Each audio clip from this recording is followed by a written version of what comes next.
Can I ask you to give a very warm welcome to our panellists?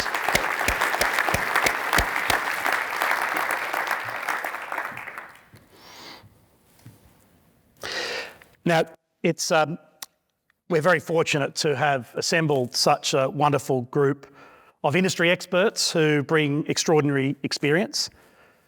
They've been in the industry a long time, perhaps. It is wonderful to have the breadth of insights. That's not true, Meg. Now, we're going to see where the conversation takes us.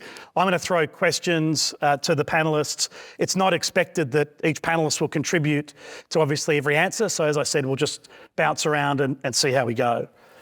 So I might kick off. If we think about that first sort of theme related to net fund establishment, returning to levels before the super reform period and younger generations, have we got a view of why we think the fund establishment numbers have returned to that level? And Jo, I might kick off with you.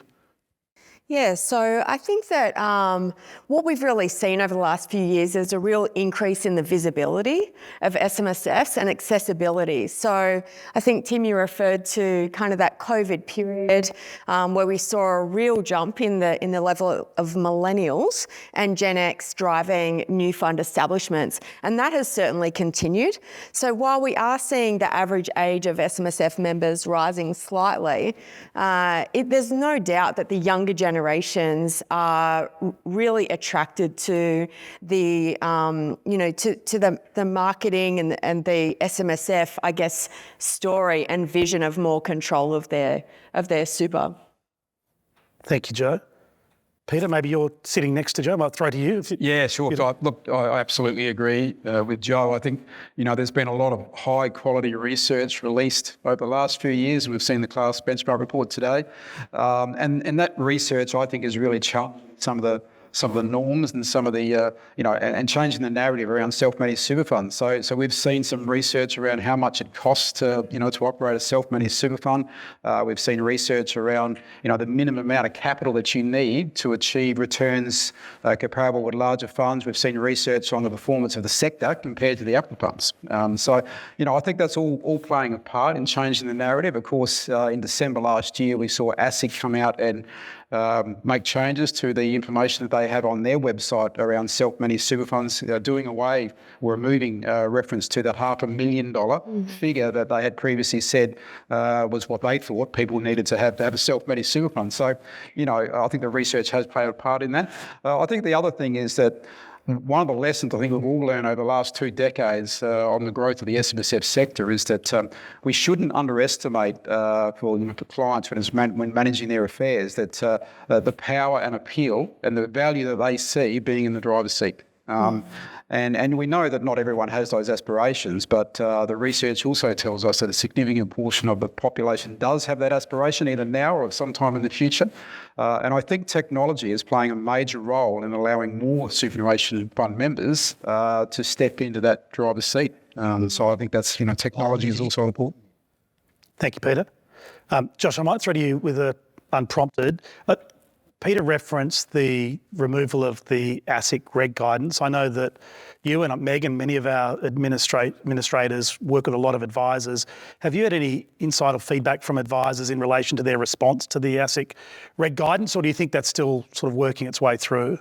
I think it's still working its way through. Yeah, there hasn't been much in terms of a response from advisors on it, but it does sort of take away one of those roadblocks, if you like, in an advisor's mind around when an SMSF might be suitable for their clients. I think it's actually probably more. There's been more of an impact from the sort of settling after the Royal Commission and the removal of the accountants exemption, where advisors are feeling a bit more comfortable just generally nowadays, providing proactive advice around setting up SMSFs. There's a bit of a lull period there where they have to that they were making changes around the new phase year requirements. They were getting hit by the Royal Commission, and I think just generally the confidence of advisors is better. The removal of that asset guidance is just another facet of the advisor's perspective when they're recommending SMSFs. I think you're right. I think it still has yet to really have an impact. It was a very important first step, having ASIC actually walk back from what I would describe as almost an anti-SMSF stance to acknowledgement that it's a valid option. We're definitely not yet in the space where I think advisors would routinely think it's a easy option to recommend. I think they'd still feel they had to justify the recommendation. Much easier if somebody else has recommended it and they've picked it up, which is weird, right? Like, so who are the advisors in here? Does anyone also do advice? Don't you find it easier to implement really good strategies in an SMSF? Like, I'd have thought if I was an advisor, I would love all my clients to have SMSFs, because a lot of the things I talk about when I talk about strategies are so much easier in an SMSF, and yet we've got this setting where they feel it's very hard to recommend it still. I think we've got work to do to get to a point where it's sort of why not SMSF as opposed to why SMSF? Oh, Josh has got this great expression, SMSF first. Like why, as you said, Tim, you said right at the start, well actually, and I think you said the same thing, Peter, people like to be in the driver's seat. And we do everything else. We're in the driver's seat. It's even more common with younger generations, I think. Technology makes that easier. It seems odd, doesn't it, that with our super, it's not instinctive to want to be in the driver's seat. And yet when you ask people who have them, why do they have them? It's all about being in the driver's seat. It's flexibility and control. Yep. I think as well the great story with the younger generations is there's so much more time to have fun with the process, what I call like a longer runway to retirement. Oh my God, Jo, did you just talk about your SMSF for something fun? Yes. Okay, the nerds I know, are at it's We've set a benchmark. But yeah, like we really have, I see it as a bit of a maturing of the SMSF industry, that younger generations are getting in and have the opportunity to have a lifetime of different strategies and opportunities for advisors to kind of speak along the whole journey, versus, getting in really late and having that real short runway to retirement. And I think we're going to see an evolution of advice in that way, that we can be maximising all of the different opportunities within superannuation regulations to maximise those the retirement outcome in the end. But can you think of a single advisor or a single dealer group where the advisor would feel confident enough saying to a 35-year-old with $200,000 who fully intends to make super the centrepiece of their retirement savings? There's no way that fund is going to stay at $200,000. It's going to grow quickly. There's a partner, all those things. Can you think of a single advisor who would be confident enough to recommend that an SMSF is right for you because it'll be right for the future? I think they would still face in getting that through their dealer group. Yeah, that idea of comparing cost, having this cost as of today comparison, really I think ignores the potential and that shift that it indicates. It's a life shift, a priority shift when you consider setting up an SMSF for the first time.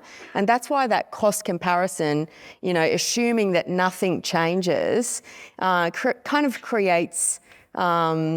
it's not the right framework to consider the potential return on that investment in setting up an SMSF and moving forward with confidence and a strategy to really skyrocket those savings.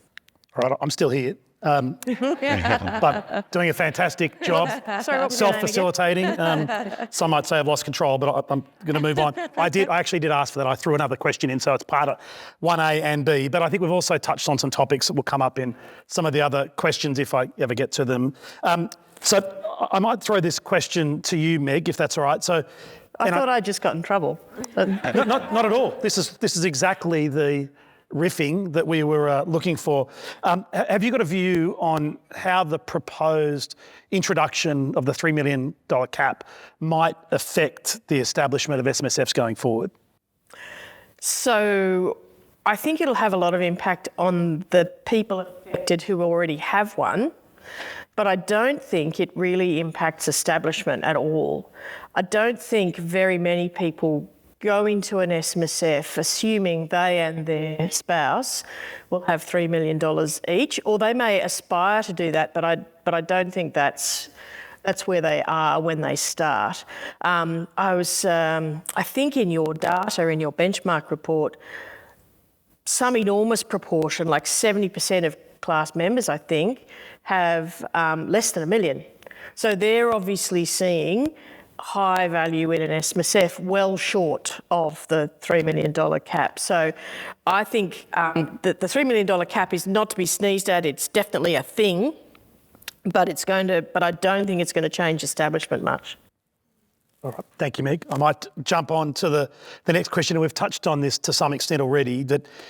Does the panel have a view in terms of what it might take for the growth in SMSF numbers to actually materially accelerate? This is actually a topic we touched on at the SMSFA panel breakfast in February, but I'm happy maybe, Jo, I'll start with you, and Peter, if you could jump in perhaps. Welcome anyone's input.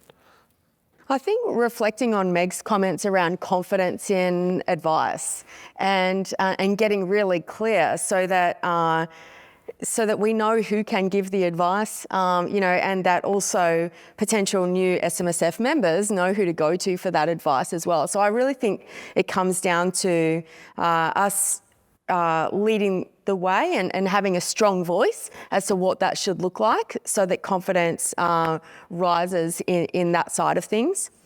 I also think it's really important that we think about the member experience, particularly as they're first experiencing an SMSF for the first time. So thinking about the experience that they may be having in their retail fund or their industry fund, basically around what information do they have access to, how easy is it to do things, seek advice and those kinds of things, and looking to be competitive and provide an experience that is better than what they're coming from. Thank you, Jo. Peter? Yeah, look, I think the important thing, if we want to grow the sector, is making sure that people are setting these SMSFs up for the right reasons.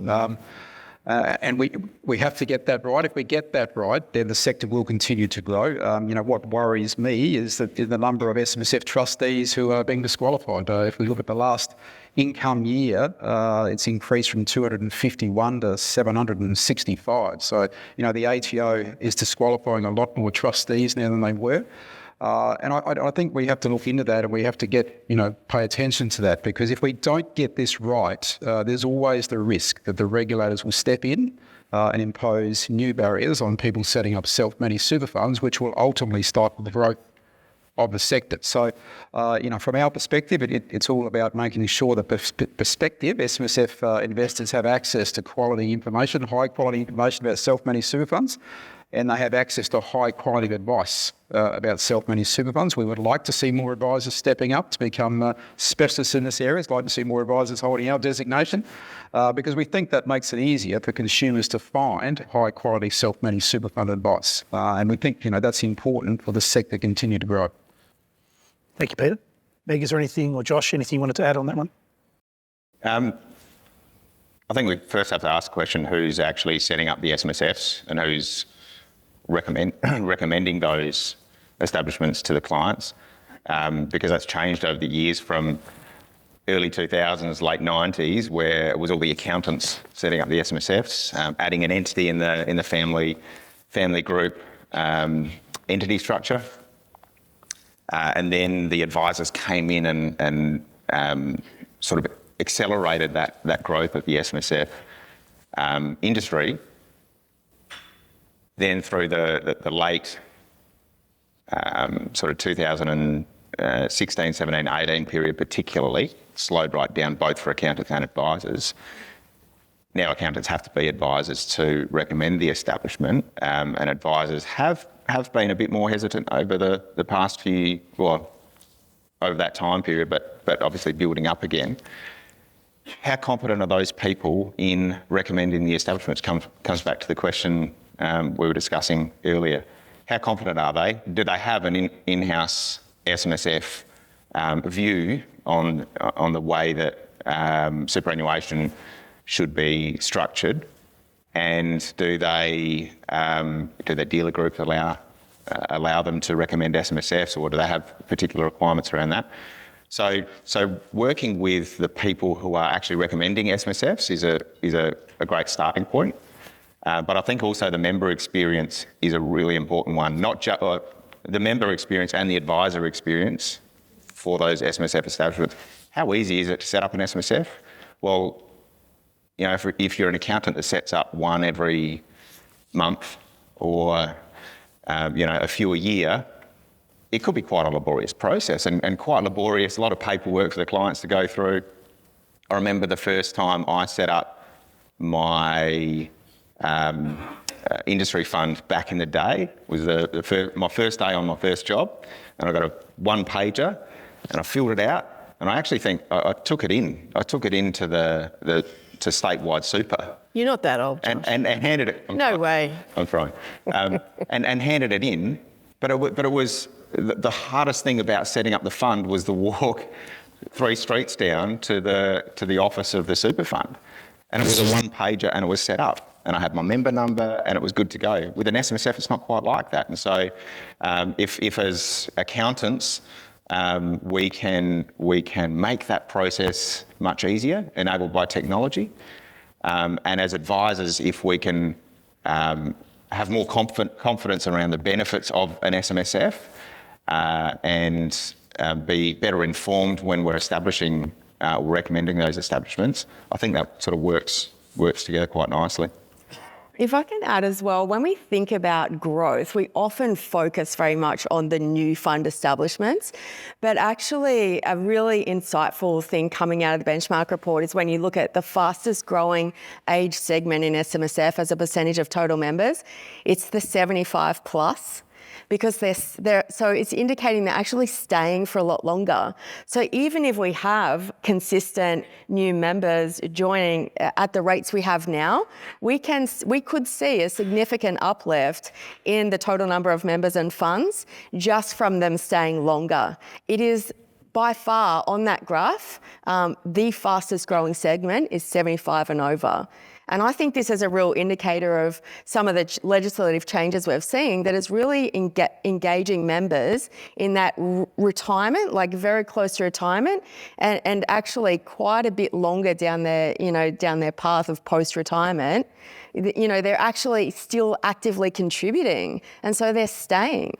And that, Jo, actually that's an interesting challenge to raise for all of us, because that will create a whole new need around the member experience we keep talking about. Because when we talk about the member experience needs to be great and comparable to an industry fund, I think we're thinking about young people, tech savvy, want to do things on their phones. That cohort don't. And I worry a lot with finance generally, maybe with SMSFs less so, but with finance generally, you get to a point where dealing with things on your computer is hard and you're sort of left behind. I think of the ID checking we have to do now and things when we take on a new client.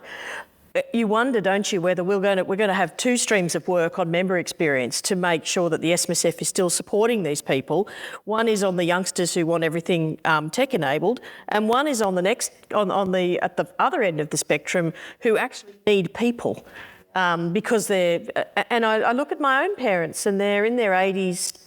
I think very tech savvy, but definitely struggling more with things they have to do on their phone. It's even basic things like, clumsy fingers and dodgy eyesight and, what's intuitive to the rest of us because we use computers all day, every day in our jobs is just not intuitive to them. Exactly right. All right, Meg, I'm actually going to stick with you. I'm going to keep rolling. I'm going to try to keep us charging through the questions. You're having a crisis of relevance, Tim. Oh, it's okay. Welcome. This is just in a more public forum. I have that most days, Meg. We know that, unsurprisingly, the proposed cap, $3 million cap, affects largely older Australians, not entirely, but largely. What are some of the implications, do you think, Meg, for these affected members? Well, I think certainly some of them will look to take money out of super, although I'm not sure that's always going to be the right approach. That's one of the things I'm going to talk about in my session today. I think you highlighted an interesting stat which I'd not heard before in your summary. 1 in 4 of the people impacted by this cap have property, so they have illiquid. If that's a dominant asset in their fund, they have an illiquid asset that's going to make it difficult to get out. I think cash flow management might well become more difficult because assets that are going up and down will mean the tax goes up and down. So I think for the people impacted, all sorts of interesting new things they'll have to think about. Like I said before, I don't know that it's going to necessarily stop us all being aspirational to have $3 million. Like, I'd still love to have a $3 million super balance. I don't know that it's going to slow down people's focus on their SMSF before they get there. I just think the people who are impacted, may look at slightly different strategies. Thank you, Meg. Peter, I know that the SMSFA has been actively lobbying and seeking to try to influence government and Treasury on this particular. Hoping you have some great news to share today, Pete. I wish. And I know you're doing some research, so I'm keen to firstly maybe, if you wouldn't mind touching on sort of where you describe you're at in terms of the lobbying, but also the research that I know you've just commissioned to help support some of that work. Yeah, look, we've opposed this new tax from the outset. The last thing that the superannuation industry needs is another threshold. We've already got a complex system. This is going to make it even more complex. This is a tax that's designed to fix a problem that'll fix itself in the not too distant future. And it was great to see those stats that you had in your research around the number of people over 65, 78% of people impacted by this new tax are over 65. And I think when you drill it down, there's a significant portion of those are over 75. That's the point we've been trying to raise, is that it will fix itself. These amounts will, as these members pass on, then those amounts will need to come out of the fund and they can't go back in because we've got contribution caps. So it is a problem that will fix itself over time. But what I would say is that it's very unlikely at this stage their mind on the $3 million threshold, but we still remain optimistic that they will come to their senses and not tax unrealised gains. And that's, for us, is really the focus area that we're focusing our advocacy work on now. By taxing unrealised gains, this tax goes well beyond what it was intended to achieve. The government has always said that the purpose of this new tax is to claw back some of those tax concessions that people with very large super balances have. But for some individuals, this is going to go well beyond that. It's going to not only claw back those concessions, it's going to impose a new tax on top of that. I saw a case last week where if this tax had been introduced in the last financial year, this particular client would have paid an effective rate of tax of 51% on their taxable earnings, by including unrealised gains. So, how is that fair? It's not only clawed back those concessions, it's imposed an additional tax on top of that. And we get to the point where for some individuals, they'll pay a lower rate of tax if they took the money out of super rather than leaving it in super, which in our... focus right now is trying to convince the government that taxing unrealised gains is not the way to go. We are confident that we'll get the support of the crossbench in the Senate on this. We're hoping they'll agree with us that taxing unrealised gains is not the solution. And we also hope that they agree, the crossbench will agree that this threshold needs to be indexed. We saw the numbers from your research that there's a significant number of people in that $2 to $3 million threshold.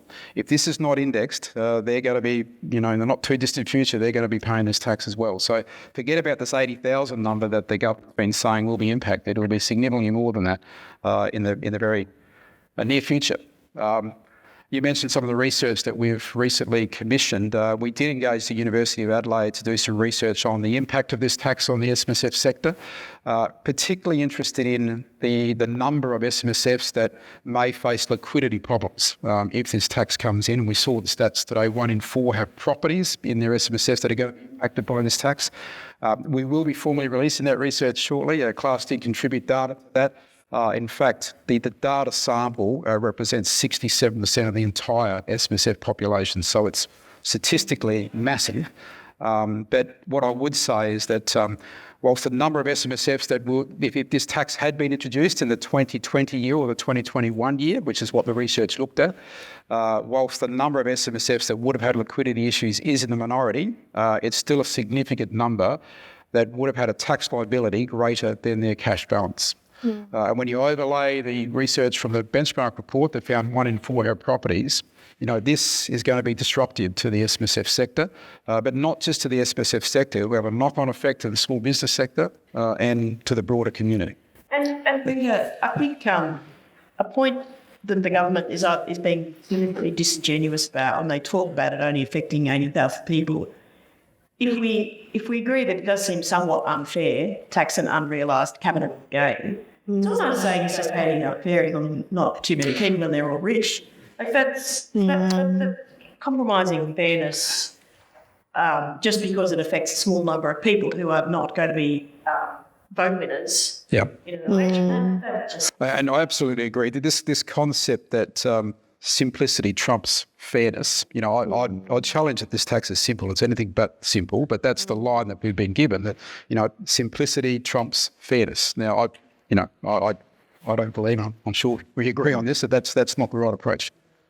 Agree completely.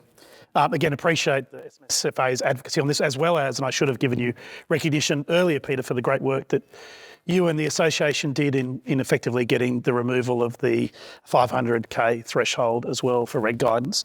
Tim, if I could just add on opportunity side. So when we talk about the theme being with change comes opportunity, 2 standout opportunities I hear, when I listen to everyone speaking.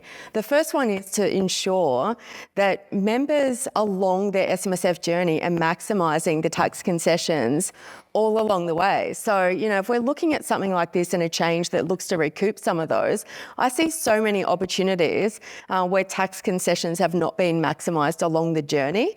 And we're actually going to talk about some of those shortly when you look at the number of members who've hit retirement age who haven't yet started a pension. And they're effectively paying 15% now voluntarily when they could be having tax-free earnings right now. And actually, if we model that out, we may well find that that is a greater cost, that lost opportunity of not moving into pension phase than these numbers we're talking about. The other opportunity, I think, for advisors and accountants is to remind ourselves that the SMSF is only one part of an individual's and a family's wealth strategy. So encouraging that whole of wealth view and looking at other types of entities as well. And I think this is a topic that will come up more throughout our agenda at this conference. We are anticipating a rise in the popularity of trusts and also, I guess, the importance of technology delivering that single view of wealth so that people have options where they, split their savings and their investment portfolios across a variety of entities, SMSFs being one of those. Thank you, Jo. I think that is a very natural point to bring our panel discussion to the end. I know, again, topics that we're all passionate about and could spend hours discussing. We've got, fortunately, the opportunity, I think thematically over the next couple of days, so many of these topics are, in fact, the basis of either panel discussions in breakout groups and or some of our main plenary sessions. So I hope everyone gets enormous value from our benchmark report and undoubtedly the quality of the conversation that we've had this morning related to some of those data points and insights. And so if I could ask you to please join me in thanking our wonderful panelists for generously sharing their insights this morning. Thank you, Josh. Thank you, Meg. Thank you, Peter. And thank you, Jo.